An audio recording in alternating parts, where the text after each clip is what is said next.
리징양이 치마F에게 초살당한 이후에 리징양의 레슬링을 노답 수준으로 생각하는 의견들이 많이 생긴 것 같은데, 리징양은 절대로 레슬링이 약한 선수가 아니야. 리징양은 한참 연승을 쌓으면서 상승세를 달리던 시기에는 그래플러인 닐 매그니한테도 먼저 레슬링 싸움을 걸어서 넘기기까지 할 정도로 그래플링에 대한 자신감이 높은 선수지. 리징양이 페이스오프 때 치마F에게 강한 도발을 걸었던 것도 치마F를 이길 수 있다는 자신감이 있어서 저런 거였다고 생각해. 많은 이목을 집중받으며 치고 올라오는 치마F를 본인이 보기 좋게 꺾는 모습을 보여줌으로써 대중들에게 자신을 알리고 나 리징양이 이 정도다라는 걸 증명할 생각이었던 것 같아. 그러나 막상 경기를 가보니 치마F는 리징양이 상상한 것 이상으로 엄청난 괴물이었고, 경기가 시작되자마자 리징양은 애기처럼 덜렁 들려서 철창으로 끌려간 후 파운딩을 두들겨 맞다가 초크에 걸려서 1라운드 만에 기절해버렸지.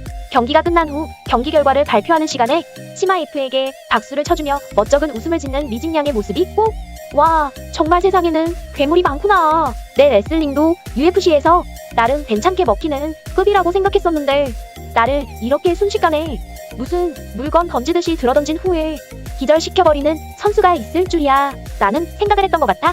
쿠루미가 볼 때 리징양은 아무래도 타격가이기는 하다 보니 그래플링 상황이 길어지면 체력이 고갈되는 모습을 보이기는 하지만 12 정도에서 컨텐더가 되기 위한 입구를 지키는 문지기로서 활동하기에는 절대 꿀리지 않는 테이크다운 디펜스를 가진 선수이고, 이런 리징양을 순식간에 던져버린 치마F의 레슬링 실력은 괴물인 게 맞다고 생각해.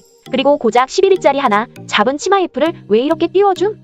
얘도 곧 조니워커 꼴 날 거다 라는 의견도 있던데, 조니워커처럼 상대를 타격으로 초살내며 올라가는 선수들에게서는 경기 운영적인 능력을 볼 수가 없고, 또 아무래도 타격이라는 영역 자체가 너 한 방 나 한 방 주고받다 보면 누구 하나 턱 돌아갈 수 있는 럭키적인 요소가 좀 있다 보니 거품이 낄 여지가 좀 많이 있는데, 치마F처럼 레슬링으로 상대를 초살내며 올라오는 선수들에게서는 물론 경기 운영적인 부분을 볼 수 없는 건 마찬가지이기는 하지만 그래도 레슬링 실력에서만큼은 어느 정도 객관적인 평가가 가능하다고 생각해.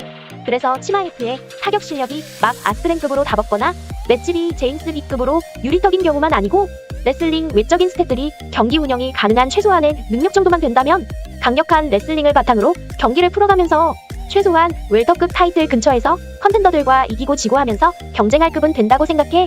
그리고 치마F 대 번즈 승자가 바로 타이틀샷을 받는지 아니면 코빙턴과 붙은 후에 타이틀샷을 얻을 수 있을지 궁금해하는 의견도 있던데, 만약 치마F가 2위인 번즈를 이긴다면 에드워즈 다음 순서로 타이틀샷을 받을 수 있을 것 같아. 근데 만약 에드워즈 대 우스만 경기가 늦어져서 치마F가 한 경기를 더 해야만 하는 상황이 된다면 타이틀샷을 놓고 코빙턴과 붙는 것이 아니라 4월 17일 경기인 무하마드 대 루케의 승자와 붙어야 된다고 생각해.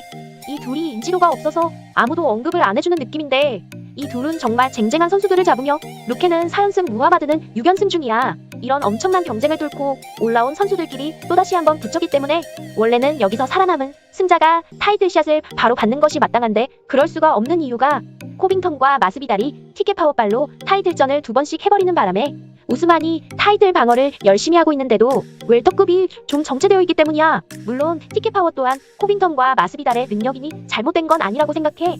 그래서 이제는 코빙턴과 마스비달은 타이틀 전선에서 좀 떨어져서 하위 랭커들이랑 붙던가 아니면 그냥 이참에 서로 2차전을 하는 것도 참 좋다고 생각해. 다들 1차전에서 코빙턴이 마스비달을 상대로 완벽한 경기를 펼쳐서 2차전을 할 필요가 없다는 분위기던데, 쿠루미는 좀 다르게 생각해.